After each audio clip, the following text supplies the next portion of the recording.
The timber industry is a tricky one because of the decimation and devastation that we have going on in the world. So it's very delicate, and so you have to make sure that you are doing the right thing.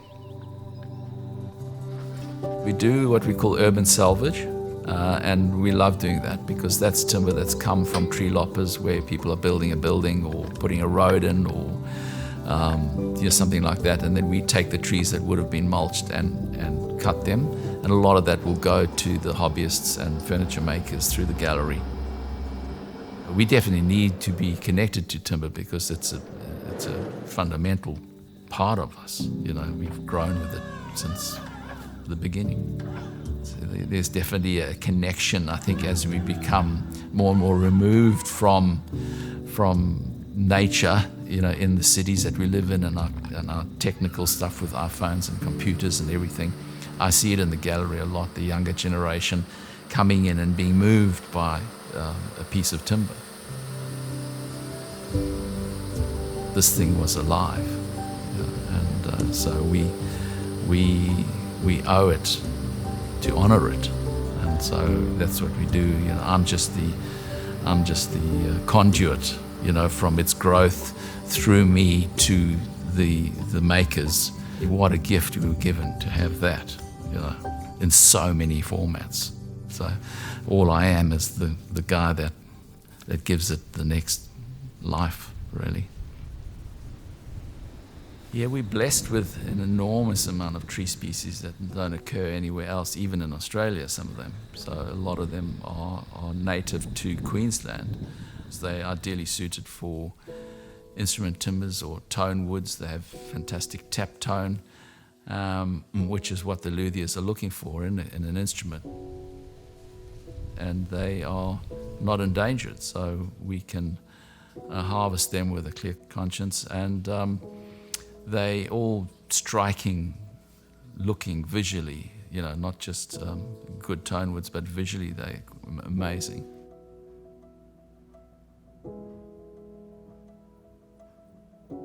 Started out as a designer back in South Africa, and we found we were designing some really sort of over-the-top stuff, or we thought it was over-the-top, and we couldn't get any makers to make it for us because a lot of them were second and third generation furniture makers still doing traditional work, and so the stuff that we were presenting was just too left of center, I suppose. And so my mate and I decided that it wasn't that hard to make a chair, and so we just started making things at the tender age of 23. And because I had the natural ability, I didn't see the difficulty. It was just a case of, I just looked at a picture and said, yeah, I can do that. So that's my natural gift. I mean, I can't do a lot of things, but I can do that. Started in the garage at home, and it didn't take long before it blossomed. And by the age of 27, I had 40 staff.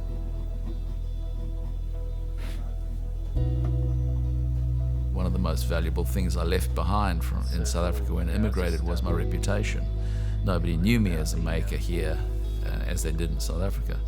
And so I started doing shows in Brisbane, Sydney and Melbourne, and then I would pick up customers, and then 6 months later you'd do another show. Time consuming, quite expensive. And then the old blacksmith building in town came up, and I decided, well, if I had a shop, then I wouldn't have to do the shows, and then I could generate my customers from that, which is exactly what happened. So we got the shop and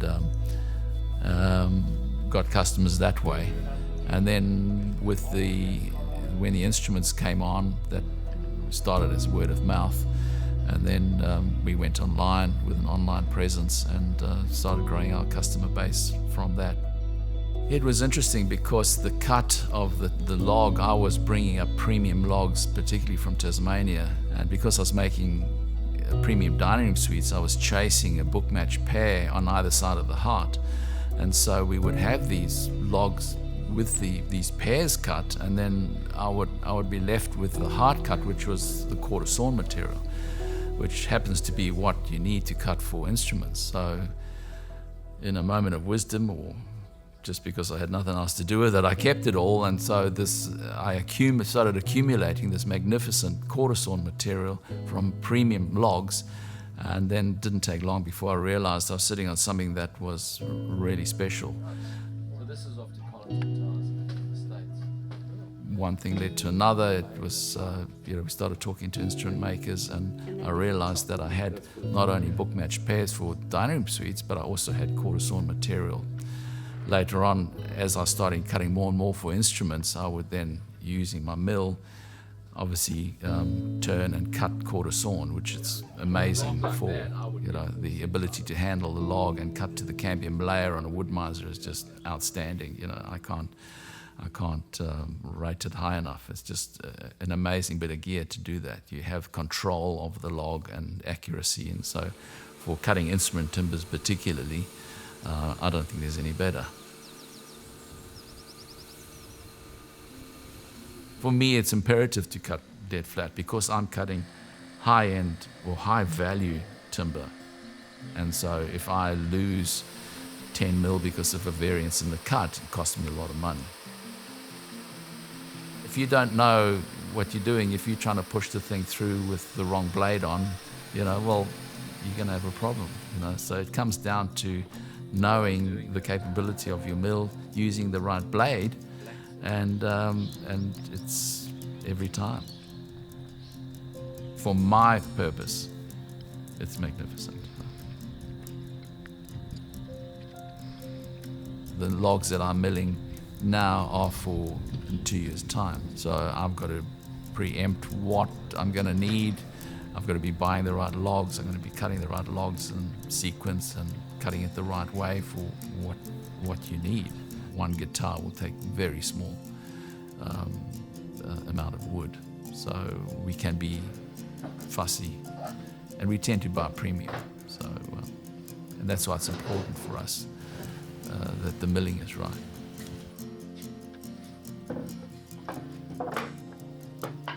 A lot of it you do by experience. You don't necessarily think about it, you just do it. It becomes a sixth sense type of thing. A lot of the time I'm cutting with sixth sense. What's the best way to attack this log? And you just go with the experience. And unfortunately, it's not something you can teach. You have to go through that process. A lot of the old makers or old carvers or old turners are falling by the wayside now. And unfortunately for us, in this country, we don't have young generation coming through. We don't get young wood turners and young carvers. It's one of those things that we're just not passing on the trade like we used to.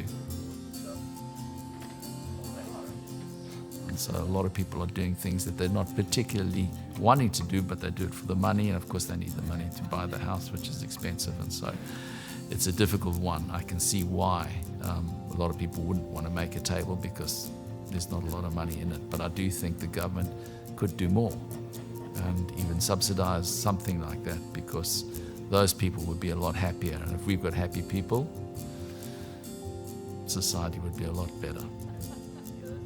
So my wish is that we realize that not everybody wants to be in IT and not everybody wants to be a lawyer or a doctor or whatever. There's also an element of people that want to be creative and make things. And we just need to give those people an opportunity to make things. We've put a stop to actual design and custom make now. And so I'm just making for the gallery, which is sad after all of these years because it was a big part of my life. But I'm just loving the instrument so much. It's the fact that we're communicating with people all over the world and sending them product and they getting the product and loving it. It's kind of refreshing, I suppose. It's not that I don't like making chairs anymore, but I've made thousands of chairs in my life, whereas to see the response from the people to the timber, I'm getting to share their joy. When I've made things, I've had the joy of making it, whereas they having the joy of making that and bringing it back and showing me and sharing that. It's shared with the partners. Often the wife will come or the children will come, and so there's an enormous amount of joy and also people are getting belief in themselves. They can say, well, hey, look what I did, and I can play it.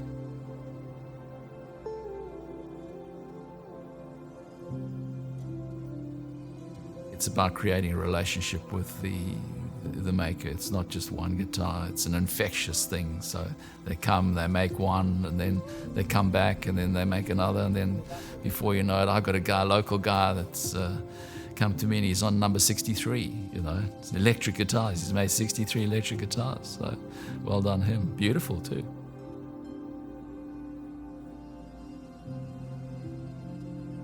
So that's great. I get a lot of pleasure. So for me going forwards, it's about the happiness of it, and finding joy in my everyday. Whereas when I was working as a younger guy with a dad with the kids, it was about providing. Whereas now my children have left home, and so for me, it's more about how much fun can I have today. And so every day is that.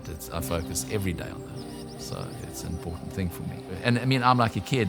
To this day, when I'm milling, I'm still taking photographs of a cut, still, and sending it to Karen and saying, you can't believe, look at what I've just cut. And that's after all these years. And I mean, it's just what's inside that tree is mind-blowing, absolutely mind-blowing. I mean, the fact that that thing grows like that, how does it do that?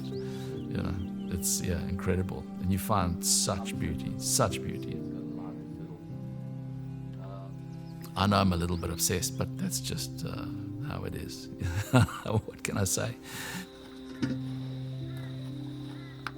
The ability to see form and balance was the gift for me.